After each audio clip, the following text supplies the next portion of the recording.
I do apologize. I'm going to be like the Dollar General version of Mark Evanier today. Since due to flight delays, they're running a little bit late. I really don't have much in the way of bona fides besides I read a lot of Marvel comics in the 80s. If there's anything I could probably, 3 areas of expertise I might have, 2 of them are probably Marvel comics in the 80s. I'd like to thank all you guys for coming today. I see many are cosplaying exactly as me, beard, 40s. So, great costumes. You put a lot of work into it. We're going to be joined by a couple other folks here in a few minutes, but I'd like to start by just letting folks introduce themselves. Oh, I'm Jay. Go ahead. Oh. Go ahead. No. He's Rick Leonardi. That was easy. Wait, what are we thinking? This is again, I told you I'm the bargain basement. I could go on about how awesome Rick Leonardi is. I was first introduced to his work through, I think, the first time I saw it was possibly a Marvel team-up, but that was not your first work, so I'll let you do it. Are you on? No.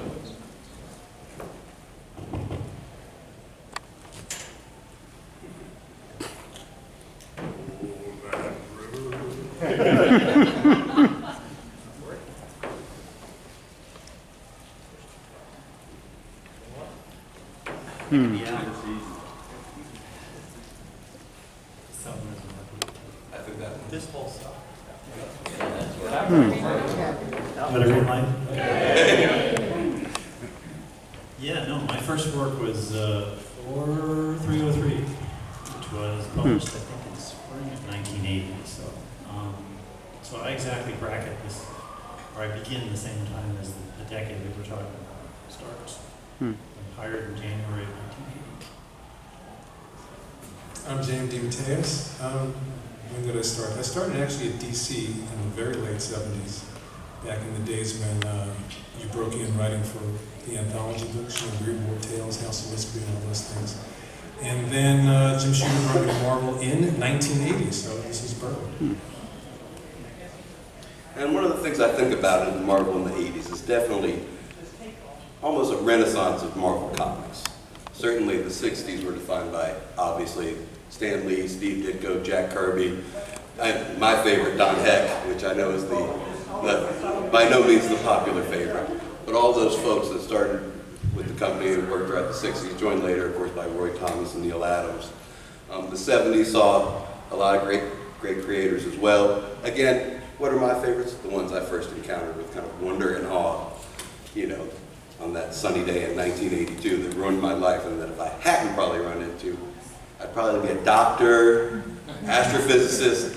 Instead, I've got the whole fictional history of a universe trapped in my head that could be, how does one balance a checkbook?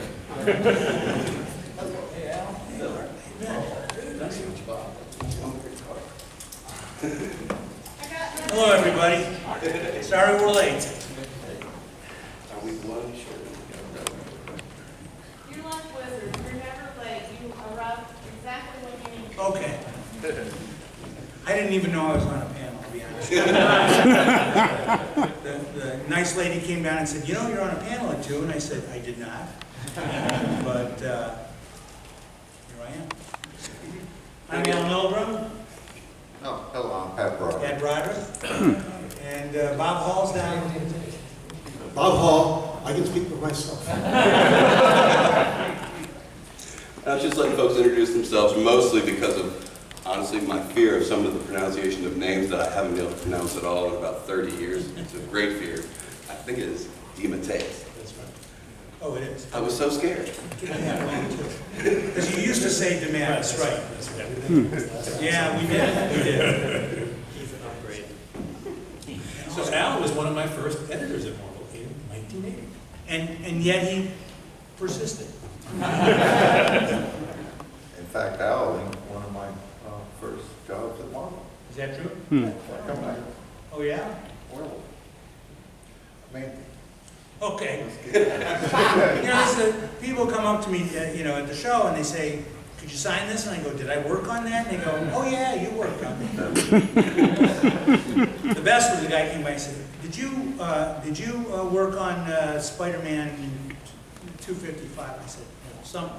I I said, 250, I don't know. The number means nothing to me, you know. Just show it to me, then I might recognize it. Forgive me, I haven't eaten all day, I'm diabetic. I'm having a little snack while we talk. So from now on, I'll sound like, really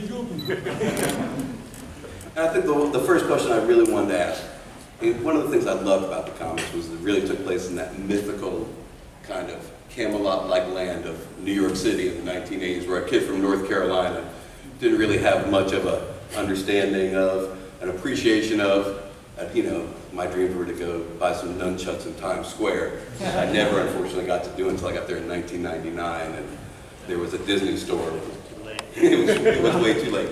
So I guess my first question would be kind of those comics are so quintessentially New York, like that I feel like most modern stuff just kind of takes place in a generic city as opposed to kind of the gritty, dirty Times Square that I saw instead of like the Upper East Side or the Lower West Side. Where were you guys living kind of early New York, early 80s?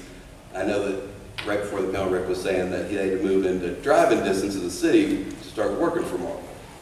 So I guess we'll just go. Oh, Brooklyn's for me. No, Brooklyn. You go, I'll be I was Brooklyn born and bred, but then in 1981 I moved out of the city, but till then it was all Brooklyn all the time. As for me, I was from Michigan. In the early 70s, I moved to Staten Island because Jim Starlin had a place there with several other guys.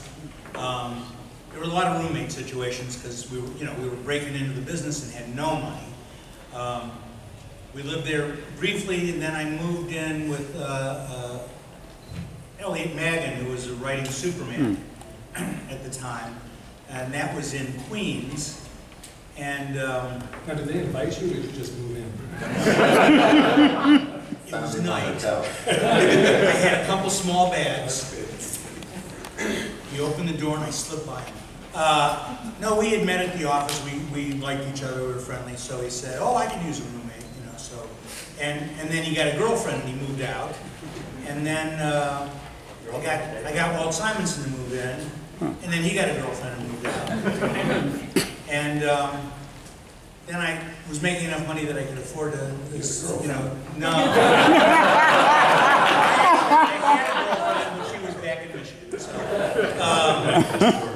I like this story, but now we're married, so it was true. And and then that particular building, I finally did move into Manhattan, but that building, before I moved to Manhattan, it was me and Simonson, and Bernie Wrightson was living there at some point. Howard Chaykin was living there at one point. Alan Kupperberg, Roger Stern, and then we all up and left. But then I finally moved into the city, but I was living on the Upper West Side, like the West 70s. So Where? But in our early, Al, where in the 70s? where on Broadway? Okay. Yeah, over a bagel nosh. So I never ran into you. That's amazing. yeah. So I had a one bedroom, a small one bedroom apartment, and I remember it's funny you mentioned Times Square because I remember Times Square was like a sort of delightfully sleazy area, and probably at night not as delightful. But they had these these movie theaters where they showed double or triple features of all kinds of weird. I saw a double feature of Five Fingers of Death, which was a Chinese kung fu movie, and The Dirty Dozen, which is that Peckinpah Western. So I remember thinking, well, what a fantastic combination of Easterns and Westerns it was. But and there were like places, I remember there was some place where you could get a really inexpensive and yet very nourishing. I remember it was I would go in there and always get like veal parmesan, and they give you like two big veal cutlets and a mound of spaghetti, and it was very inexpensive. And I remember eating all of it, which is probably why I'm fat now. But It just like it was a relatively cheap meal, and it was really good, you know, relatively speaking. Certainly better than a lot of the Italian places back in Michigan. So anyway, but you know, they had places, you know, they had places you could go and play all the video games and things. They still had pinball, thank you, yes, you know, in some of these places and so on. So, you know, there was a lot of light and a lot of sound, and, you know, not, you know, Broadway theaters scattered in and around there. Starland had a place in Hell's Kitchen, which was, you know, more like Hell's Kitchen in those days. It's very odd because over the years now, I moved out to Long Island because I, you know, had a family. Calm down. This concludes our panel. It was the good old days, what The can life I of Alvin. say? Yeah. But it was close enough I could walk to Marvel's offices where I lived on the Upper West Side. And then on Tuesday. Thank you, that's awesome. How about you guys? Are you working? We've had some intermittent. I am working, I think. Obviously in the upper 70s? Yeah, I lived in, on 72nd Street. I moved there from Nebraska, where I was from. That was a shock. And then moved a year later to West 81st Street, about half a block from the Museum of Natural History. And I think we were paying something like $170 for the rent. That wasn't a bad address then though, was it? Yeah, we were half a block from something called Davy's Tavern that was notorious as one of the main cocaine drops. And I did have, I later used it in something I did called Armed and Dangerous. One of my favorite things about that neighborhood was that a little bit after we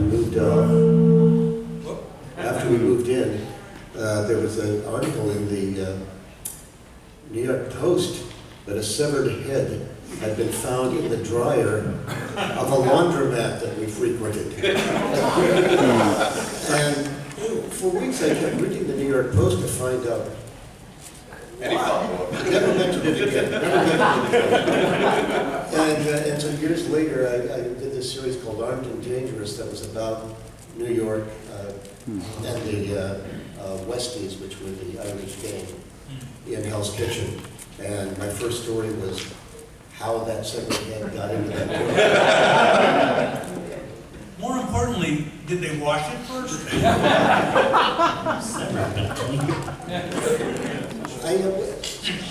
lot of software they put in there.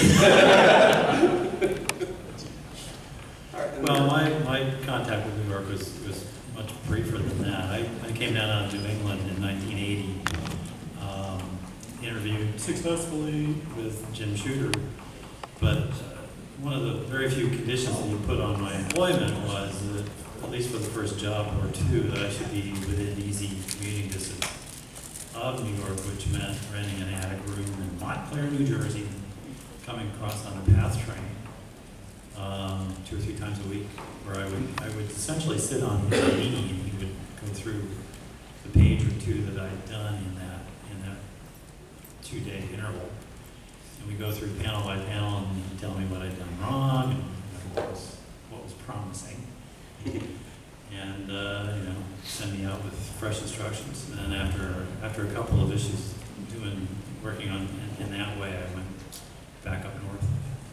And I think it's fair to say that Marvel in the 80s, not that the 70s had, I think comics we all can agree were just magnificent and well loved, but we also kind of remember getting to that issue, waiting for the next part, and getting a reprint or a fill-in, which seemed to happen a lot less in the 80s, and I think there's the consideration that the trains really started to run on time again after all the switch up of editors-in-chief, kind of following the time, following the 70s. Yeah, after walking in the door finally at the old Marvel offices at 575, the first person I think I met was Shooter. But the second person I met was Virginia Ramita, who was John's wife. And she was the traffic manager. That was her job. And if you were late, you answered to her. And how scary was that call? Well, she was short, but she was fierce. She was Sicilian. They always had a fill-in in the drawer. When I first started, that was the first things I did. The first probably 3 or 4 things I did were all fill-ins. The shooter wanted to make sure if something got screwed up, there was always another new story to slot in there. And it was also a great way for me to kind of ease my way in and not suddenly be overwhelmed by having to take over a monthly. Yeah, actually, that's a great point. The first 3 or 4 or 5 jobs I did were so-called inventory stories, and they were just plots that had been bought on spec. So what was then like the transition from doing those inventories to getting to the big time, the regular title? I've been in DC where as I was saying, I started on like the anthology books and Weird War Tales and House of Mystery. And it was like kind of like vaudeville. You do your little vaudeville show and then they move you up, And so then you moved up to like short superhero stories, so like 8 to 12 pages. And I was writing, Batman stories and Hawkman and Red Tornado and Aquaman, but never a full-length story. And at the same time, I started doing some fill-ins for Jim, and then in 1980, Shooter brought me over there. And I think I had written 2 full-length stories in my entire time at DC. And within like 6 months, I was writing 3 monthly books. And freaking out about it because it was like, oh my God, that's like, I wrote 8 pages, not 22 pages, and I had to do it every month. And it was really, I'd say the first They had 6 fight months. scenes, man. That's right. It's the same plot. Put a note to the artist, and then they fight, right? 12 pages of action. I'll see you at the end. But it was a learning curve for me to jump into that, because Shooter brought me over, gave me a contract, and suddenly I was doing all these monthly books, which was very exciting, but a little overwhelming. It took me a little time to find my rhythm. Well, thanks, awesome. Now again, I think Marvel at this point, we were doing Marvel method, which is traditionally the plot, pencil, script, as opposed to the full script, pencils, lettering, if I'm remembering right. Did that make it easier, harder, more? Well, and even in that, like you said, plot, pencils, and then script, I've worked with writers that were plot style, like Doug Munch, and his plots would be 60 pages long. Yeah. He would give you everything, Everything. including dialogue, Yeah. but he wouldn't actually have the dialogue, Yeah. He'd give you like a rough idea. He would really flesh out the story. And then when I was working with Bill Mantlo, it would be maybe a 1.5-page type script for a 19-page plot. So it was different styles that the writers were using. One easier than the other. Well, back then, none of it was easy for me. So, Yeah, but if you had to read 60 pages of plot for a 20-page script. But his writing, his plots was like really fun to read. Oh, were they? And Okay. they were really fun to read. So. Okay, I don't Probably, Well, Pat was saying like he would only get like a 1.5 pages from Mantlo. Yes. Is that what he said? Yeah. Because I work with Bill a lot, and I think most of his plots were longer than that. Maybe he was just comfortable enough working with you. Yeah. That he thought, I know this guy can handle it, and he'd let you have your own head a little bit more. Well, Yeah. How about you, Rich? Just speaking as a dirtbag penciler, I think my preference is very much in favor of Marvel method.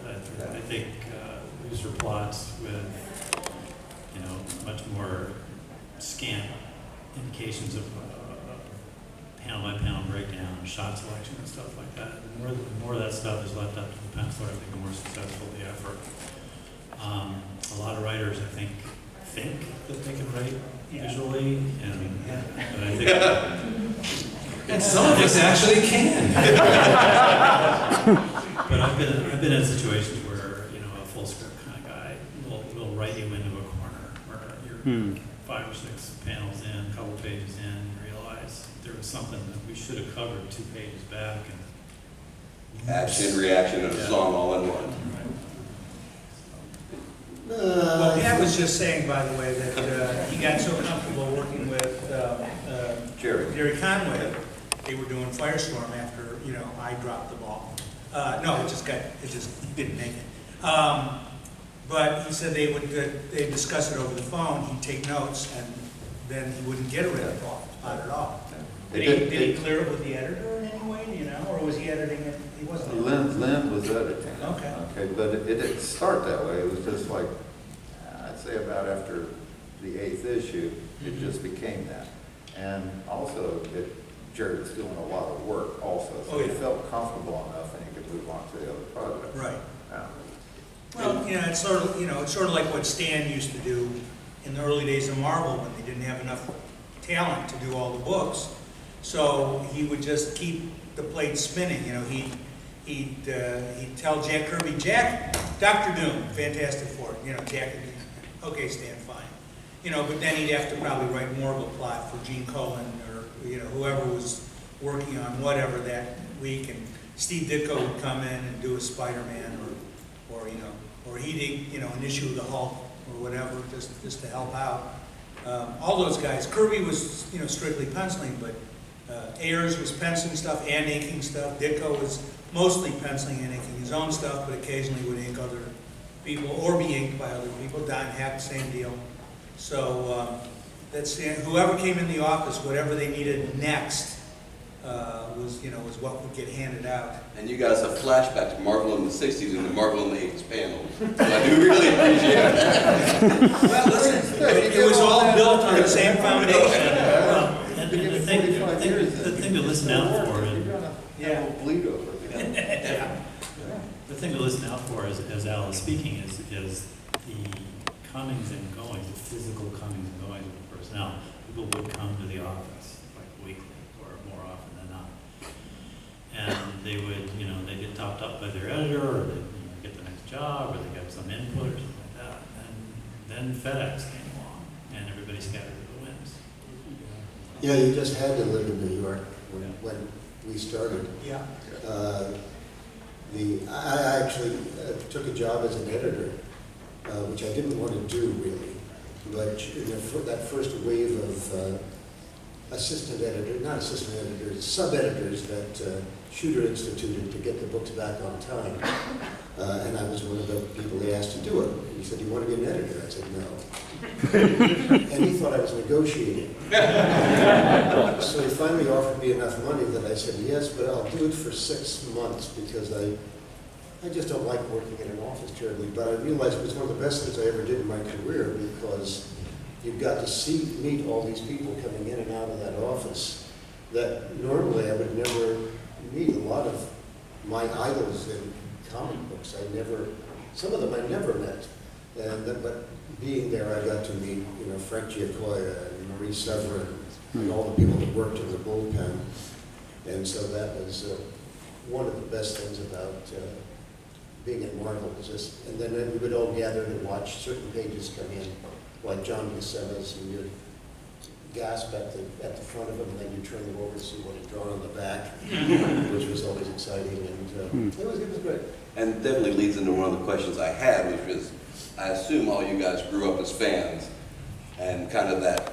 Yeah, the you shock don't to the usually get system. into this business by accident. It's very rare. And it wasn't for money, I don't think, at the time either. You could make a living. It's no.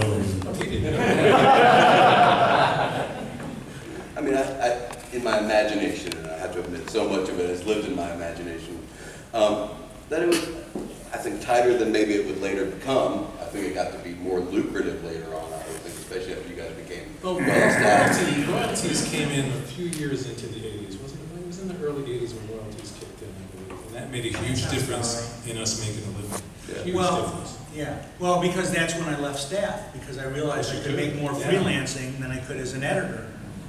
The editorial salaries were not high by any means, though I guess they were sort of competitive with some of the magazines and stuff in the city at that time. But I was editing full-time, Bob, you too, I believe, and still freelancing. I was doing like a full freelance, so I'd work evenings, weekends, holidays, and sometimes I'd get into the office real late because I'd been up all night freelancing, so, you juggle. But when they finally started paying royalties, I went into Shooter and I said, "I think I gotta leave. I think I can make a lot more money freelancing." And he took me to the publisher at the time, Jim Galton, and said, "Jim, this is Al Milner. He's one of our very best editors, and he's, but he's also a good artist, and he's going to leave staff to go back to freelancing because he can make more with the, I think Jim was trying to get editors large raises or maybe also get them some incentive also, like a royalty on the sales of their books, which I think he did at some point, yes? Yes, he did. Yeah. So, but Jim Galton looked at me and he looked at Jim and he said, "Al, I hope you'll continue to work for us." And he shook my hand and out the door I went, so. Well, and coming into the office, being a freelancer, you mentioned it, and it was one of the things that I really want to talk about. Growing up as a fan of these creators, how was it to come in there and work with them, work near them, see the work coming in? Was there anything particular you remember, a great memory of something coming in that blew you away? And you talked about John Buscema pages. Yeah, the Buscema pages were always wonderful, and Gene Colan's stuff in pencil was something to behold. A lot of wonderful artists that you've got to remember, you never see these people's art. You're seeing somebody else inking their art, and sometimes they're magnificently inked, but still you don't get a chance to see those pencils, and some of those pencil pages were just wonderful. Was there anybody else that You had notice that? nobody runs over to see the plots when they come in. It's a lot more I fun. typed beautifully. Just No strikeouts. No whiteout, a little whiteout. Sometimes you gotta do what you gotta do. And again, I'm not just talking about seeing the art come in. We're talking about interacting with people that, again, being a little too fantasy here, so I'm gonna. Well, again, we all were, I'm sure, fans, as kids growing up. And you meet your idols, and it's, either you say, hey, nice to meet you, I'm a big admirer of your work. And, but my favorite was Steve Ditko, because everybody just loved Ditko's work, loved his Spider-Man, loved his Doctor Strange. And so when he came in, this happened both at DC and at Marvel, because he worked for me at DC on Batman Family. He was doing the Demon. Young artists, my generation of artists at the time, no longer young, but then young, and would come in and they'd be standing there. And if I'm talking to Ditko, they'd kind of look at him and they'd look at me and they'd go, I said, "Oh, Alan Weiss, have you met Steve Ditko?" And he'd go, "Steve Ditko?" He said, "Oh man, I remember the Hulk #6. You did this great sequence where the Hulk is running and he goes down and shoots up into the air." Yeah, it was a 3 or 4 panel sequence, and it's the Hulk running and jumping and launching. And Weiss, who loves drawing anatomy, he's like a real good figure drawer. And he was saying, and the way you drew the quadriceps and the way they contracted and then expand. And Ditko, it was simplified, but it was just exactly right. And Ditko kind of went, "Yeah, that's the way it would happen." Like he didn't understand what the hoopla was about. I drew the way it would be. So, and then I remember another time at Marvel, I'm sitting there and I'm talking. Paul Smith comes in. Paul Smith, a very fine artist. He used to do animation work, and I gave him his first job in comics. And he's in the office, and I said, "Oh, Paul, have you met Steve Ditko?" And he did the old "Steve Ditko," and he staggered back until he hit the wall. He was having a heart attack. And 3 or 4 different guys did that. I swear to God, when they met Ditko. And they would and Ditko didn't understand what the hell the big deal was. Ditko. It's funny because he was a quirky guy, but by and large, he just, he didn't understand how much of a god he was to so many of us. And then one time, he was talking to somebody else in my office, and somebody else came in and was about to say something, and I said, "Wait a minute." I said, "Just watch Ditko talk for a minute." And he's watching Ditko, and Ditko is gesturing, and the hand, he's doing this. He's doing this. Every hand, and I'm going like, and the guy goes, "Oh my God, it's like Spider-Man and Doctor Strange." I said, "Yes, that's not something he made up as an interesting, hand gesture. that's the way he actually does it. He talks, and those are the gestures he makes. So, I don't know, this one is probably means something, but anyway, and they just said, oh, that's so strange and so amazing, you know. So that was always a big kick for me. And the first time I ever met Kirby, I was more or less struck dumb. I was with Jim Starlin. We went out to Jack's place in California. They were having this really interesting conversation. I was sitting there just like, oh, you know, and I just thought it was fascinating. I had so much adoration for Kirby's work that I said, what could I say to him, you know? So that's all. Anybody else? I have one Ditko story. Okay. Everyone should have one. Right, that's the only time I met him, and it was at DC when I was just starting out. But what was interesting is, like, as I was writing for these anthology books, and Ditko was drawing these like 8-page stories for the anthology books, which is astonishing. So here I am, brand new, having stories illustrated by Steve Ditko. Right. I also wrote one of the worst Legion of Superhero stories ever written. I take full credit for that he illustrated. So I'm like, you know. But I was in Jack Harris's office one day, and Ditko was there and he introduced us. I was too shy to fake a heart attack, so I just kind of like, I kind of nodded my head and grunted and backed out of the office. And it just so Were you happened. genuflecting? I was too scared to even genuflect, you know. Okay. But it so happened that I was leaving as he was leaving. So it's like we're going down in the elevator together. Okay. I'm in the elevator with Steve Ditko. And I'm trying to just chat and be casual, and we go out, and we're walking the same way. I'm walking down the street in Manhattan with Steve Ditko. And we're chatting. I didn't know the whole backstory at the time, so I didn't know, like, don't mention Spider-Man. So we're walking along, and I'm feeling very excited, and I'm walking with Steve Ditko. And like the nerd that I was, I said, so you think you'd ever do Spider-Man again? And he said, have a good day, and crossed the street. And I'm so glad I had that experience. The funny thing, another thing, I don't know why this is now a Ditko panel, but one time they had actually convinced Steve to do some Spider-Man work again. Yes. And everybody was all excited at the prospect, and some moron at the office said, well, look, here's some of the stuff we've been doing lately. And they gave him Untold Tales of Spider-Man. And I don't know if any of you are familiar with that title, but what the premise was, it went back to Ditko's days of Spider-Man, and it was like what happened between issues, you know, like, okay, this issue he fought Dr. Octopus, and then they'd make up a story about what other things he faced and did before the next issue where he fought the Vulture or somebody. And so instead of going, oh, well, thanks for the background information, Ditko looks through these things, and he goes, suddenly I find out I've got collaborators.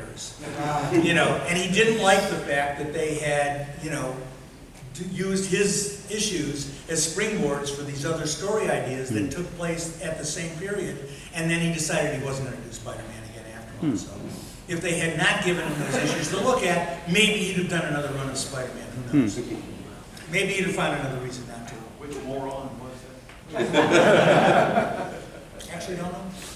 All right, guys, and some of you, I think, I would, again, remembering my schedules, I remember Bob Hall, Al Milgrom both going back and forth on Avengers some, and I would kind of wonder what was going on, kind of just from my perch, 630 miles away. Yeah. Yeah, and time to time, was there competition going on between you guys? Was it friendly competition? Was there anybody you really hated? Because Was it they grew too competition? well? I don't remember competition. No, I don't. I honestly don't. You know, you tried to do the best job you could. Probably the worst kind of competition is when some new team or writer or artist would take over a book and they didn't like what the previous creator had done, and so they find some way to try and erase it all. Like, okay, that never happened. That was, oh yeah, that was a dream. I don't know. I'm thinking more like maybe John Burns. Because John wanted to put his stamp on stuff, and he said, I can't deal with what they did here. So, and you know, Marvel at the time, they were big on continuity. And instead of just rolling with it, people would rewrite history and try to make it in their own image. What are you going to do?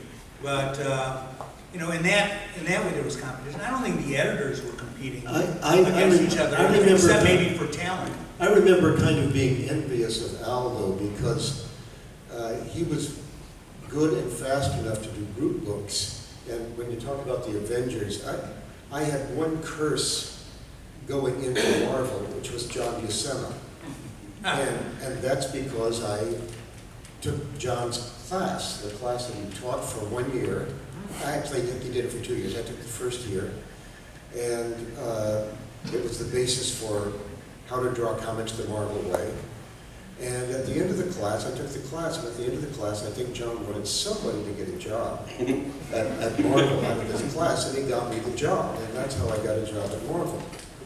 And because, let me tell you, taking a class from John was amazing, so that part was good, but the bad thing was that I think because John really oversold me to Archie Goodwin, and because it was John Buscema who could do group books, you know, and still do another book or two in a month, they thought I could do group books. And the first thing unlike your 8-page stories, they immediately put me on something called The Champions that was a group book. I couldn't make that deadline, and in fact, never was really that good at doing group books, but they kept bringing me back saying, maybe, yeah, John Buscema's student, he can do the Avengers. And I would do a run of maybe 6 or 7 Avengers stories for Jim, the first one that I did, and that was about it. I was burnt out trying to get it in on a monthly basis. So that was my only envy, that was my only competition, was with people who were a lot faster than I was. I envied them. Which leads into the books that you wanted to do. Was there something that you guys wanted to do that you didn't get the chance to do that still kind of lives on in your memory? I can remember reading about stuff that was inevitably coming out and planned that I never got the chance to read. Was there any of those great white whales you had that I was going to do this is the one I wanted to do, this is the one I had in my head, maybe you still got it in your head? I have one, a little one, that was the last job I had for Marvel, and I think I was offered a run on a Nick Fury book, and I said, I can do it, but I had other commitments right then, and told the editor, I said, I can do it if the next script is needed, but a lot of times you'll finish a book, and it would be 1-2 weeks before you got the next script, and I said I would not be able to meet that schedule, because I'd be able to do it if I could work, you know, only had to work a certain number of hours a day on it. And so I did the first issue, and I was really enjoying doing it, but there was no script. And then there was no script. And then a week went by and there was no script. And 2 weeks went by and there was no script. And I finally had to say, I'm sorry, I cannot do it. And the writer, I don't think the editor ever told the writer what that deal was.